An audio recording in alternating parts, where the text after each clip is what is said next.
মোৰ প্ৰিয় শ্ৰোতা দৰ্শকবৃন্দ, মোৰ এই পেজ এপিঅলা গৰম চাহলৈ আপোনালোকক সকলোকে মই সাদৰেৰে সম্ভাষণ জনাইছোঁ। মই এই পেজটোত বৰ্তমান পঢ়ি আছোঁ আমাৰ শ্ৰদ্ধাৰ চন্দ্ৰপ্ৰসাদ শইকীয়াদেৱৰ মহাৰথী নামৰ কিতাপখনৰ কিছু অংশ। কিতাপখন লেখোঁতে কৰ্ণৰ মুখৰ দ্বাৰাই কথাখিনি লিখি গৈছে। গতিকে মই আজি আৰু অলপমান কৰ্ণৰ মুখৰ কথাকে তেখেতৰ আমাৰ শ্ৰদ্ধাৰ চন্দ্ৰপ্ৰসাদ শইকীয়াদেৱে লিখাৰ দৰে পঢ়ি গৈছোঁ। আপোনালোকে শুনি কেনেকুৱা পাইছে মন্তব্য জনাবচোন। আৰু মোৰ এই পেজলৈ নতুনকৈ কেইবাজনো শ্ৰোতা দৰ্শক আহিছে। সকলোকে মোৰ অতি শ্ৰদ্ধা আৰু মৰম থাকিল দেই। বাৰু পঢ়ি যাওঁ এতিয়া।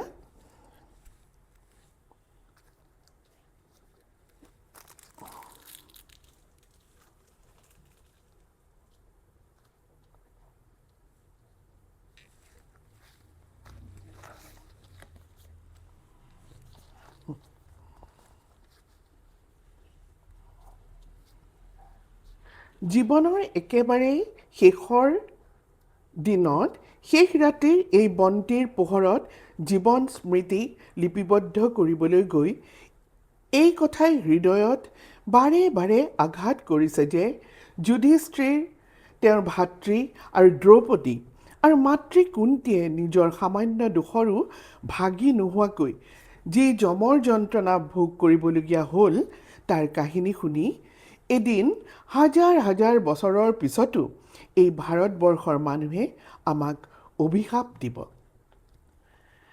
পিতামহ ভীষ্ম, মহাজ্ঞানী বিদুৰ, গুৰু দ্ৰোণাচাৰ্য, কুলগুৰু কৃপাচাৰ্য কোনেও সেই অপবাদৰ পৰা মুক্তি নাপাব। মহাভাৰতীয় যুদ্ধৰ সেনাপতি হ'ম মই কাইলৈ প্ৰত্যুষতে। কুন্তী দেৱীক যমুনাৰ পাৰত প্ৰতিশ্ৰুতি দি ইন্দ্ৰক দান কৰি কবচ কুণ্ডল মই ইতিমধ্যে অৰ্জুনৰ হাতত মৃত্যুবৰণ কৰিবলৈ সম্পূৰ্ণ সাজু। এই গহীন নীৰৱ শেষ ৰাতি সমাহিত চিত্তে অনুভৱ কৰিছোঁ কি তুচ্ছাতি তুচ্ছ মানুহৰ অহংকাৰ, ক্ষমতাৰ মোহ কি ঘৃণনীয় মানুহৰ। কুন্তী দেৱীয়ে নিজৰ প্ৰথম সন্তান মোক এদিন জন্ম মুহূৰ্তৰ প্ৰত্যুষতে যমুনাৰ হিমশীতল জলৰাশিত বিসৰ্জন দিছিল।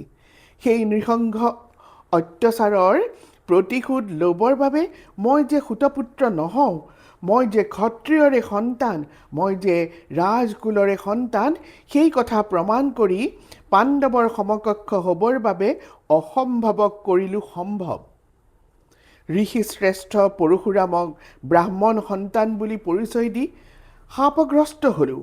ৰাজ সমাৰোহত পাণ্ডৱৰ দ্বাৰা অপমানিত হোৱাৰ পৰা নিজক ৰক্ষাৰ বাবে মোৰ অসমকক্ষ দুৰ্মতি অহংকাৰেই যাৰ একমাত্ৰ ভূষণ, সেই দুৰ্যোধনৰ কৃপাপ্ৰাৰ্থীৰূপে অংগৰাজ্যৰ অধিকাৰী হ'লোঁ।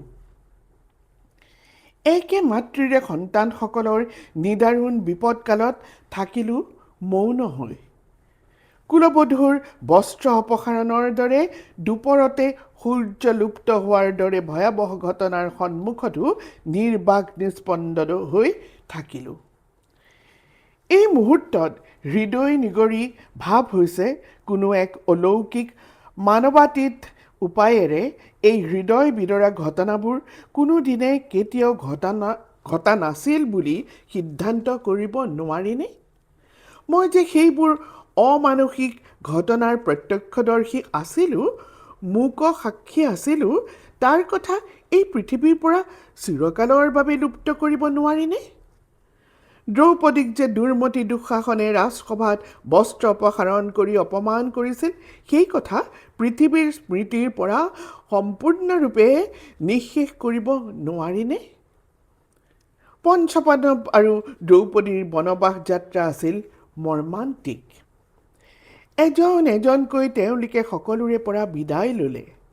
চাৰিজন ভাতৃ যেতিয়া নিদাৰুণ ক্ষোভেৰে উত্তপ্ত অৰ্জুনে যেতিয়া মোক বধ কৰিম বুলি, ভীমে যেতিয়া দুৰ্যোধনৰ উৰুভংগ আৰু দুঃশাসনৰ ৰক্তপান কৰিব বুলি বাৰে বাৰে প্ৰতিজ্ঞা কৰিলে, সহদেৱে যেতিয়া প্ৰতিজ্ঞা কৰিলে যুদ্ধত শকুনিক হত্যা কৰিব বুলি, তেতিয়া যুধিষ্ঠিৰ হৈ আছিল প্ৰকৃতাৰ্থতে স্থিতপ্ৰজ্ঞ। মুখত সেই প্ৰসন্ন ভাৱ, তেওঁৰ সেই দুৰ্ভাগ্য সম্পূৰ্ণ তেওঁৰ নিজৰ সৃষ্টি। জীৱন দৰ্শন আৰু ধৰ্মৰক্ষা তেওঁৰ বাবে ভাৱে ভাষাই চিন্তাই সমাৰ্থক। তেওঁ নিজৰ দুৰ্ভাগ্যৰ বাবে আনক দোষী নকৰে। ভীম আৰু অৰ্জুনে যেতিয়া এক ঘৃণা আৰু উপহাসৰ দৃষ্টিৰে মোলৈ চালে বিদায়কালত, তেতিয়া যুধিষ্ঠিৰে প্ৰসন্ন বদনেৰে মোক সাবট মাৰি ধৰিছিল, মোক সম্বোধন কৰিছিল অংগৰাজ বুলি। মই সেই মৰ্মান্তিক দুখৰ মুহূৰ্তটো হাঁহি মুখে যুধিষ্ঠিৰক বিদায় দিছিলোঁ। তেতিয়াই মই অনুভৱ কৰিছিলোঁ কান্দোনৰ চকুপানী লুকুৱাবৰ বাবেও মানুহে কেতিয়াবা হাঁহিবলগীয়া হয়। মই সেই দুখ কেতিয়াও নেপাহৰোঁ। দ্ৰৌপদীয়েও মোলৈ এবাৰ চাইছিল। সেই মুখত বিদ্বেষ আৰু তিক্ততাৰ বাহিৰে আন একো নাই।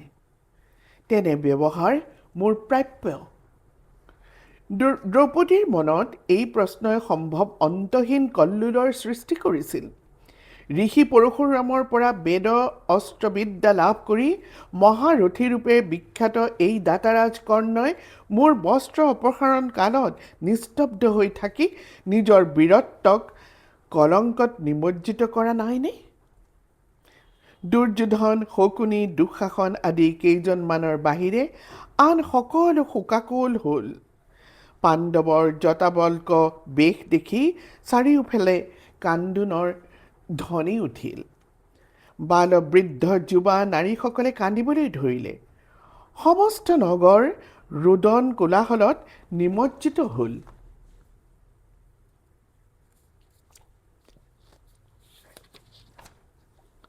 মাতৃ কুন্তীৰ পৰা পাণ্ডৱৰ বিদায় কালত কান্দোনৰ সুৰে আকাশ পৃথিৱী তল ওপৰ কৰিলে। কুন্তী দেৱীৰ বিলাপে বিদায়ৰ মৰ্মস্পৰ্শিতাক গাঢ় কৰিলে। দ্ৰৌপদীক সাৱটি তেওঁ বাৰে বাৰে মূৰ্ছা গ'ল।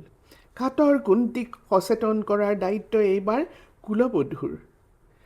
কুন্তীৰ বিলাপৰ প্ৰতিটো শব্দ মোৰ কাণত নপৰিল। কেৱল কনিষ্ঠ নন্দন সহদেৱৰ সুকুমাৰ দেহে যাতে কষ্ট নাপায় তাৰ প্ৰতি অধিক লক্ষ্য ৰাখিবলৈ দ্ৰৌপদীক দিয়া তেওঁৰ পৰামৰ্শই মোৰো হৃদয় অভিভূত কৰিলে। কুন্তীও পুত্ৰ আৰু পুত্ৰবধূৰ লগত বনবাসী হোৱাৰ বাবে উদ্যত হৈছিল।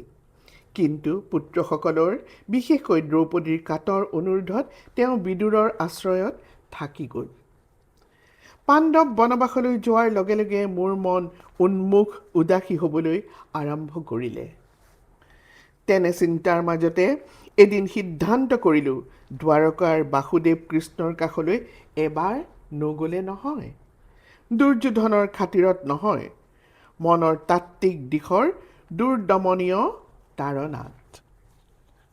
আজিলৈ এইখিনিলৈকে পঢ়িলোঁ। মোৰ প্ৰিয় শ্ৰোতা দৰ্শকবৃন্দ, আপোনালোকৰ সঁহাৰিয়ে মোক খুব উৎসাহিত কৰে। গতিকে আপোনালোকে সঁহাৰি দিব বুলি মনত আশা লৈ আজিৰ কাৰণে কিতাপ পঢ়োঁ আহক এই অনুষ্ঠানৰ পৰা বিদায় লৈছোঁ। শুভৰাত্ৰি।